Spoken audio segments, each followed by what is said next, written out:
12 R&B soul hit songs, not just album cuts, not just regional favorites. We're talking legitimate chart hits, top 10 smashes, #1 records, platinum sellers, songs that dominated the radio, filled the dance floors, soundtracked your life in real time. And then nothing. Completely erased. Like they never existed. You won't hear them on oldie stations. They're not in the best of compilations. Some were sampled 1,000 times, but nobody remembers the original. Others just gone. This is what happened when hits vanish from history. Number 12. Main ingredient, Just Don't Want to Be Lonely. Cuba Gooding Sr. on lead vocals. Yeah, the father of the Oscar winner. And the song hits number 10 on the Billboard Hot 100. Sells over 1 million copies. Gold certification. Top 10 R&B hit.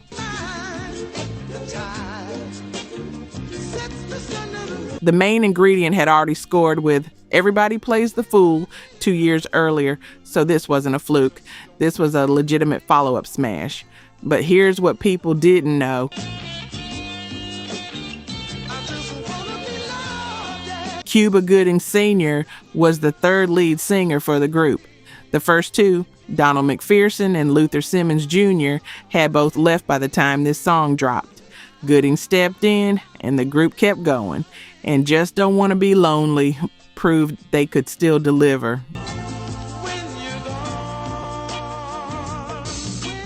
The song itself, pure vulnerability, that falsetto, those harmonies.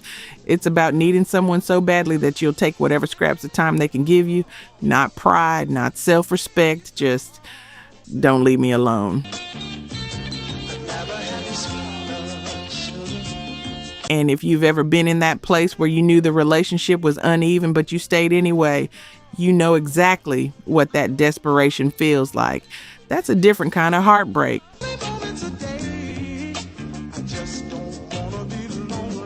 Then came the twist. A decade later, another group called The Floaters covered it. But by then, nobody remembered Main Ingredient had the original. The cover didn't chart either. And just like that, both versions faded. The group kept recording through the 80s, but Just Don't Want to Be Lonely, the legitimate top 10 hit, completely disappeared. You know what's wild? Everybody Plays the Fool still gets airplay. It was covered by Aaron Neville in 1991, and that brought it back. But Just Don't Want to Be Lonely never got that second life.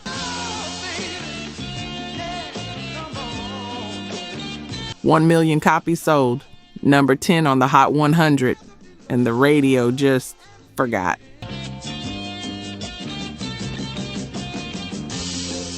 Number 11, Impressions, Finally Got Myself Together, I'm a Changed Man.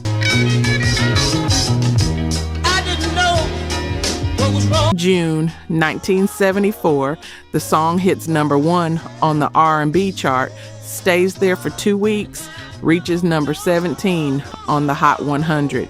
This is after Curtis Mayfield left, after Jerry Butler left.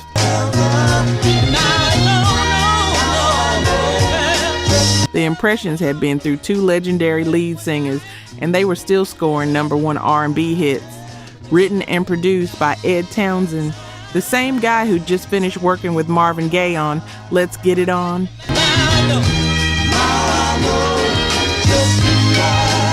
The production is lush, gospel-inflected. Townsend knew how to make soul music that felt like church without preaching at you. And the lyrics are about redemption.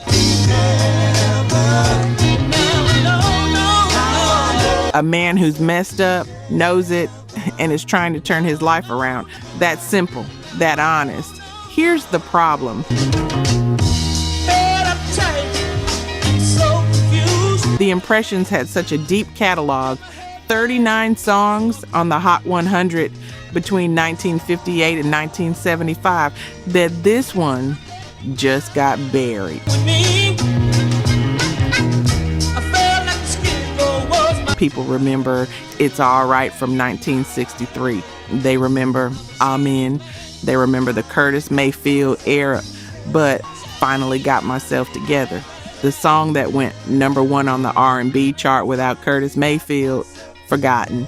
And here's what gets me about this. The song was proof that the Impressions could survive without their biggest star. That's a huge deal in music. Most groups fall apart when the frontman leaves. The Impressions didn't. They evolved, they adapted, they brought in new vocalists, Fred Cash and Reggie Torin, and they kept making hits. But nobody talks about it now.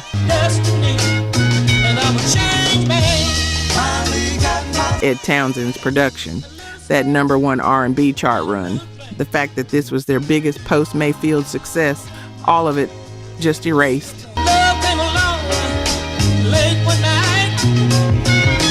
The album sold, the single charted, and then the industry moved on to disco, and the Impressions' late period soul just disappeared from the conversation.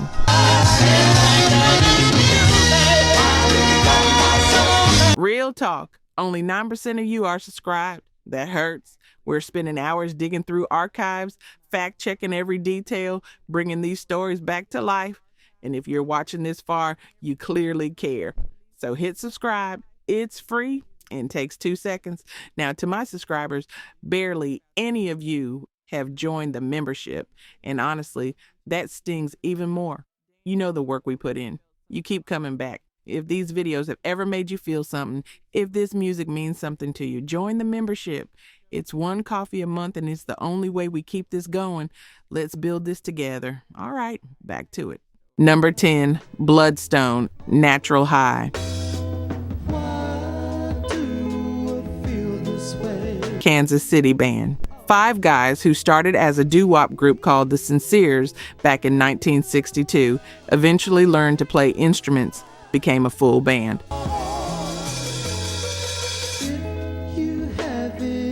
Natural High hits number 10 on the Billboard Hot 100, number 4 R&B.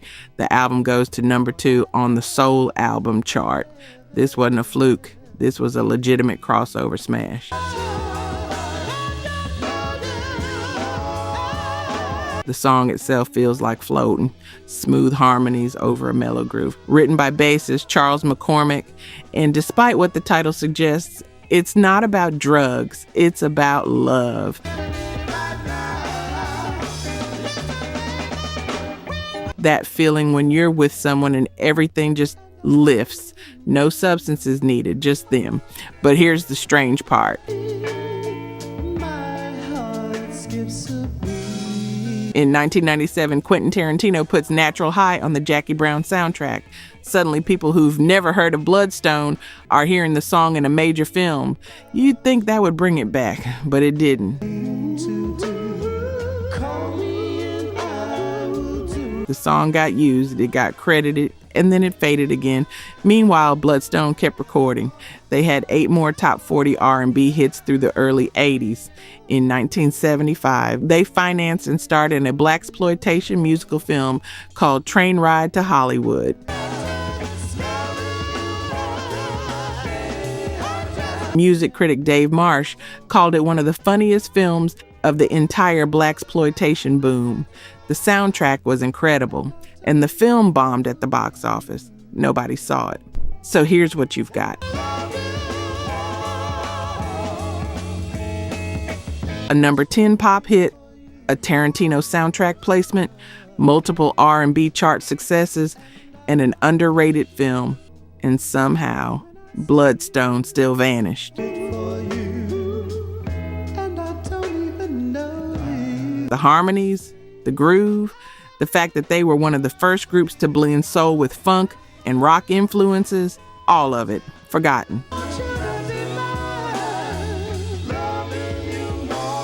And if you're wondering why, it's simple. They didn't have one massive signature hit that overshadowed everything else.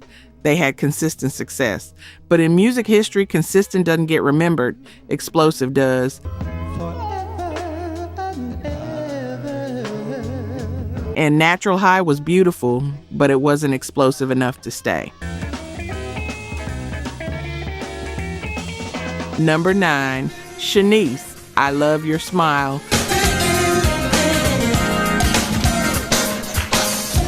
November 1991, the song hits number 2 on the Billboard Hot 100, number 1 R&B for 4 weeks straight. I wanna be free, free to scream, free to beg, free to pick. It features Branford Marsalis on saxophone. Janet Jackson's laughter is in the final seconds. Grammy nominated for Best Female R&B Vocal Performance. This was everywhere in 1991 and early 1992. New Jack Swing era. Yeah, and it's true. Narada Michael Walden produced it. The song is pure joy. That whistle, that infectious hook. It's one of the catchiest melodies of the entire decade. And Shanice was only 19 when it dropped. Here's the twist.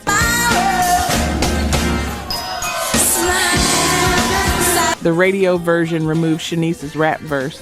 In 1991, rap still wasn't fully mainstream, and a lot of pop stations wouldn't play songs with rap in them. TLC did the same thing.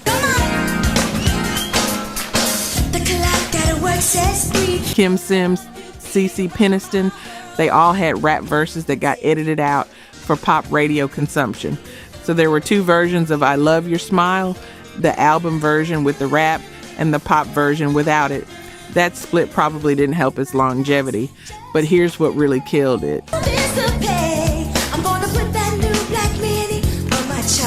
Shanice never had another top 10 hit. Her follow-up charted in 1992. It was on the Beverly Hills 90210 soundtrack, but it didn't go top 10. After that, nothing close. One massive smash, then diminishing returns.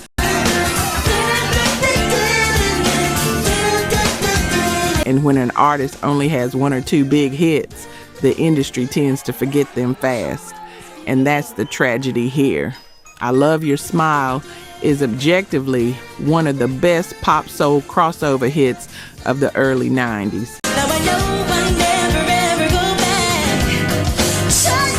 Grammy nominated.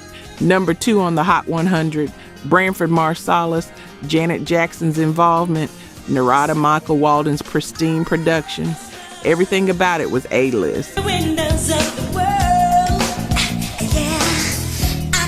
But if you ask someone under 30 today to name a Shanice song, blank stare.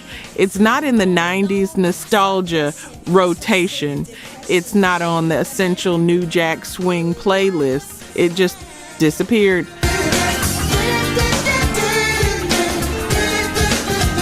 Number 2 on the Hot 100. 4 weeks at number 1 R&B, Gone.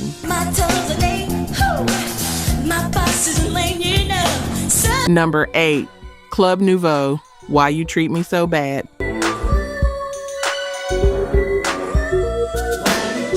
Sacramento group formed by Jay King after his previous project, Timex Social Club, broke up. And Why You Treat Me So Bad goes to number 2 on the R&B chart.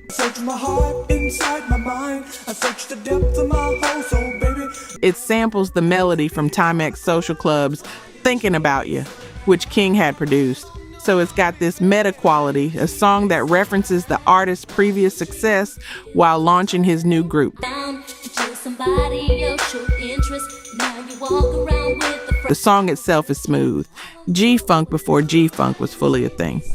Denzel Foster and Thomas McElroy, who'd later form the production duo behind En Vogue and Tony. Tony were a part of Club Nouveau when this dropped. That's how stacked the talent was. But here's where it gets interesting. Girl, you just tore my life apart. Tell me, baby, why'd you do it? Why You Treat Me So Bad has been sampled constantly. Luniz used it for I Got 5 on It. Puff Daddy sampled it. Ashanti used it for Only You. Jennifer Lopez sampled it for I'm Gonna Be Alright.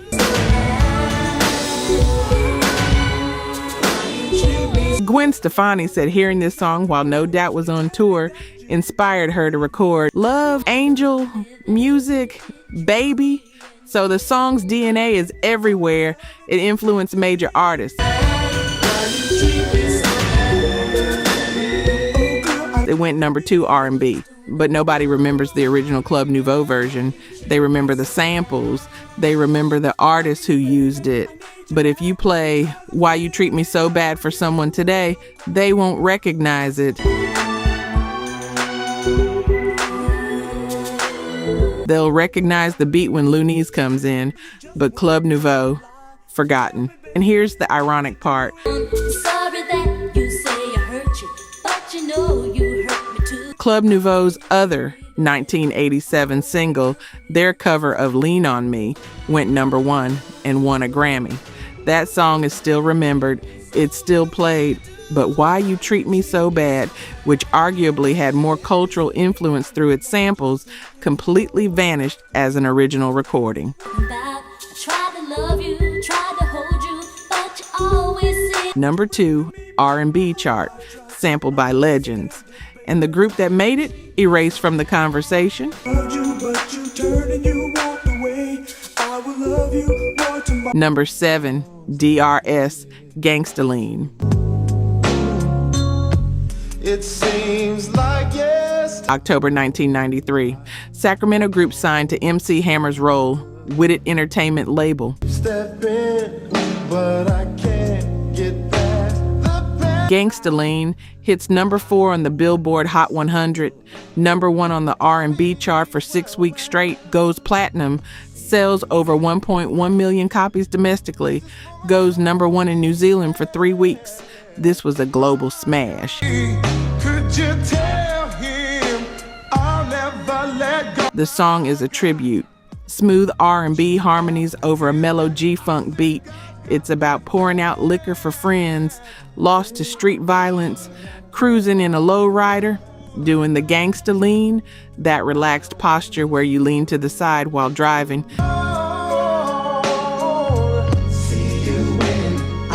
The video shows the group in RIP shirts, drinking 40-ounce bottles, mourning people by name. It was heavy, it was real, and it connected. Number 1 for 6 weeks. But here's what killed it.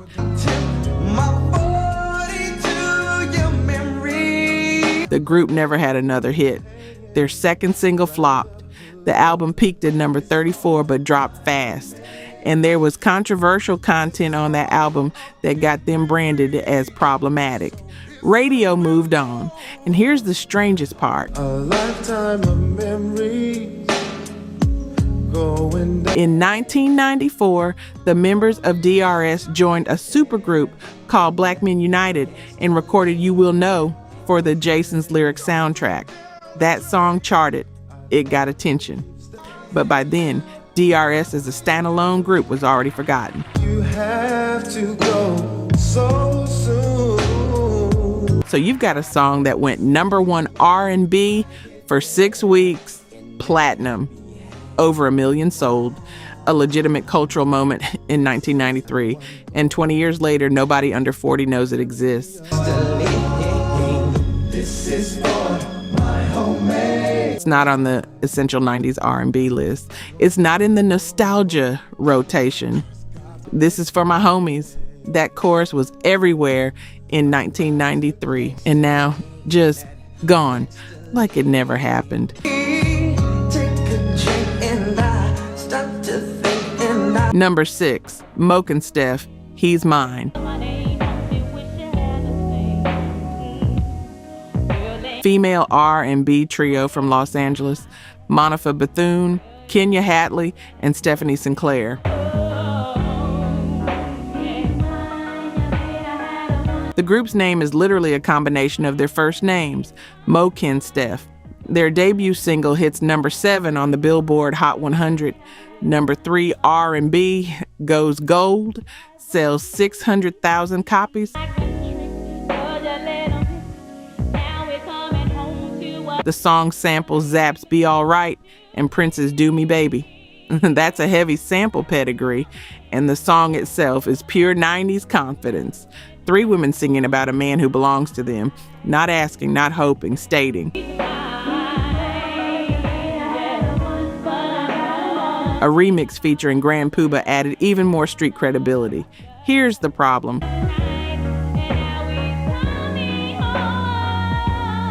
MoKenStef released one album, As Is. That's it. One album, one major hit, and then they disbanded. No second album. No reunion tour 20 years later. Just done.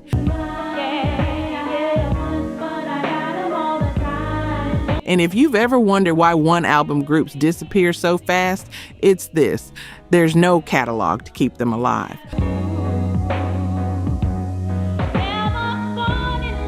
The Supremes had dozens of hits. Even if you forget 3 of them, you'll remember the other 20, but when you only have one song. Once it stops getting played, there's nothing else to remind people you existed. The video had 2 versions. The original came out in May 1995. The remix version dropped in November. Both got MTV rotation. But by 1996, the industry had moved on to the next thing, and MoKenStef just vanished.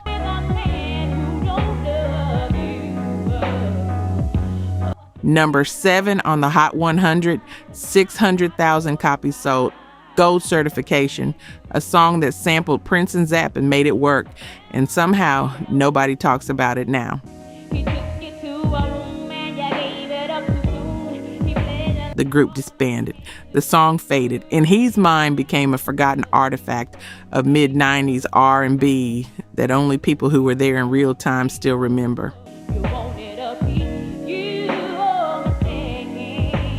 Number 5, Adina Howard, Freak Like Me.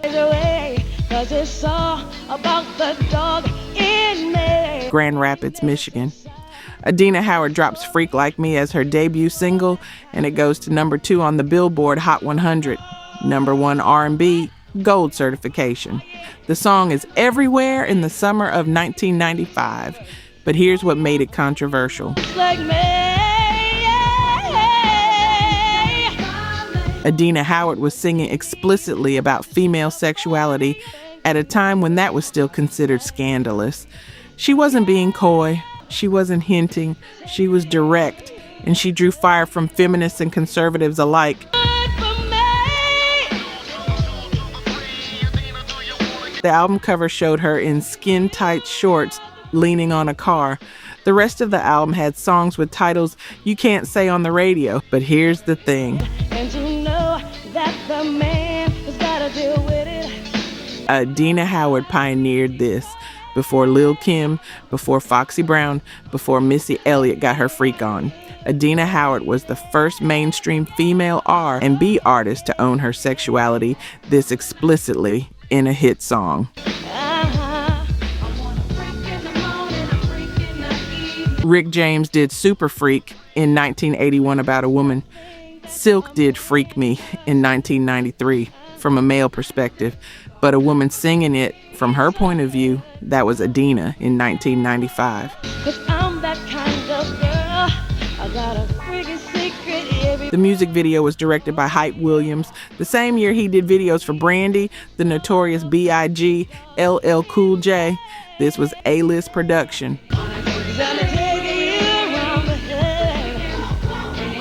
Number 2 on the Hot 100, gold certification, cultural impact that directly influenced the next generation of female rappers, and then nothing.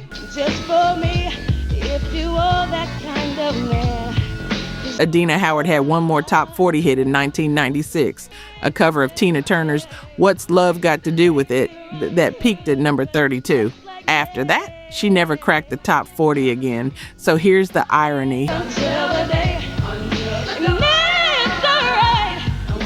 Adina Howard opened the door for an entire generation of artists to be sexually explicit in their music. She took the heat, she did the groundwork, and then the industry forgot her while promoting the artists who walked through the door she opened.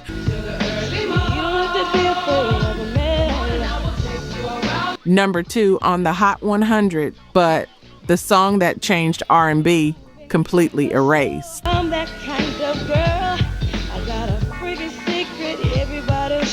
The Cover Girls did a dance version in 1992 that went top 10. Beyonce covered it for a Tommy Hilfiger perfume campaign. Jay-Z sampled it, not through the original recording. When people hear Wishing on a Star, they think of the Cover Girls version. Number 3, The Floaters, Float On. Detroit group, Float On, goes to number 2 on the Billboard Hot 100, number 1 R&B for 6 weeks, multi-platinum, one of the biggest songs of the entire year, and it's bizarre. Each member introduces himself with his zodiac sign and birth date. Then they describe the kind of woman they're looking for. It's part spoken word, part sung harmonies, part astrological dating profile. And it worked. Number 2 on the Hot 100, 6 weeks at number 1 R&B. The song was inescapable in 1977, but here's the problem. The Floaters never had another hit, not even close. Float On was it one massive smash, then nothing. And when you're a one-hit wonder with a song that's that specific and that unusual, it becomes a novelty. Liam. Now my name is Paul. People remember it as the Zodiac song, not as a legitimate R&B classic, as a quirk, and that distinction matters. Because novelty songs don't get respect, they get laughed at. Even if they sold millions, even if they dominated the charts. The Floaters' spoken word Zodiac intro made them memorable in 1977, but it also made them easy to dismiss 30 years later. Here's what's wild. Float On influenced an entire generation of R&B groups to experiment with spoken word sections and unconventional song structures, but the Floaters themselves never mentioned in those conversations. The song became a punchline instead of a touchstone. Number 2 on the Hot 100, 6 weeks at number 1 R&B. Multi-platinum sales. And the group that made it, completely erased. They kept recording through the early 80s, but the industry had already decided they were a one-hit novelty act. And once that label sticks, it's over. I like all women of the world. And if you understand what I'm... You can still find Float On oldies compilations, but it's filed under guilty pleasures instead of classics. And that's how a number 2 hit vanishes from history. Not by being forgotten, by being remembered wrong. Number 2, Junior, Mama Used to Say. British R&B singer, born in London. Mama Used to Say goes to number 30 on the Billboard Hot 100 in the US, but in the UK, top 10, and it becomes one of the first R&B songs to incorporate early electronic production and synthesizers in a way that felt natural, not forced.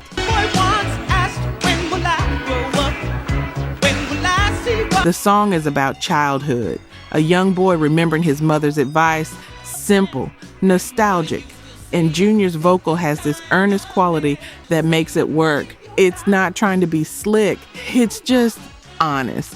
Here's what made it important. Mama used to say, don't you rush to get old. Junior was one of the first British R&B artists to cross over in the US at a time when American audience didn't really accept British soul music. Motown was Detroit, Stax was Memphis, Philly soul was Philadelphia. British soul, that wasn't a thing yet, but Junior made it work.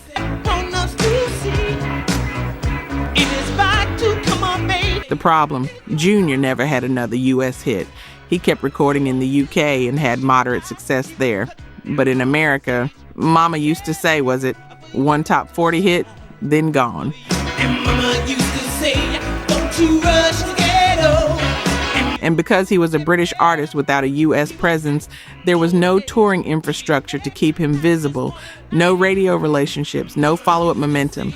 So the song charted, it got played, and then it just stopped.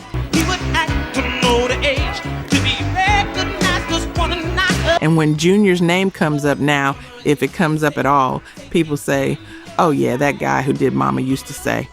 Not as an artist, as the guy who did that one song, but here's the legacy nobody talks about.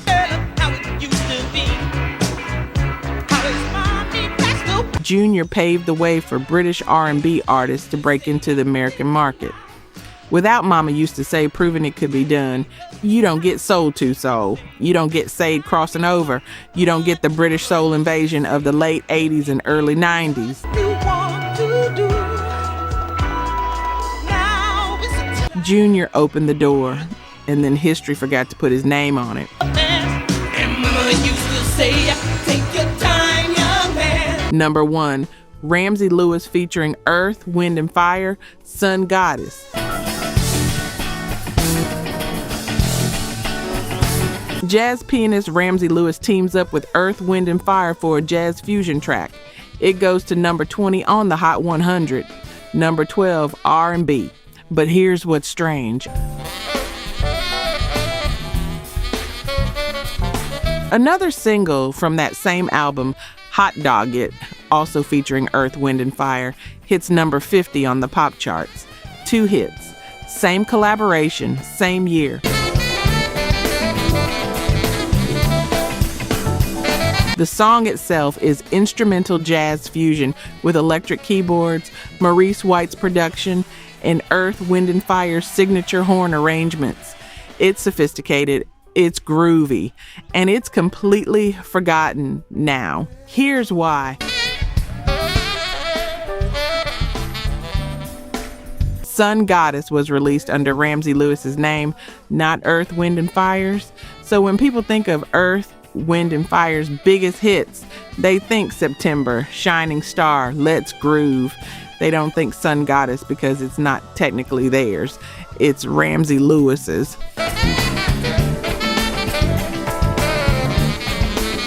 But Maurice White co-wrote it. Earth, Wind and Fire played on it. It sounds exactly like an Earth, Wind and Fire song. And Earth, Wind and Fire's label, CBS Records, was the same label that distributed it. So by all rights, Sun Goddess should be on every Earth, Wind and Fire Greatest Hits compilation, but it's not. It's only on Ramsey Lewis compilations. And because Ramsey Lewis is a jazz artist, it never gets played on R&B stations. So the song fell through a genre crack. 2 R&B for jazz radio, 2 jazz for R&B radio. Credited to the wrong artist for Earth, Wind and Fire fans, and Ramsey Lewis, despite being a legend, never had the mainstream name recognition to keep it alive.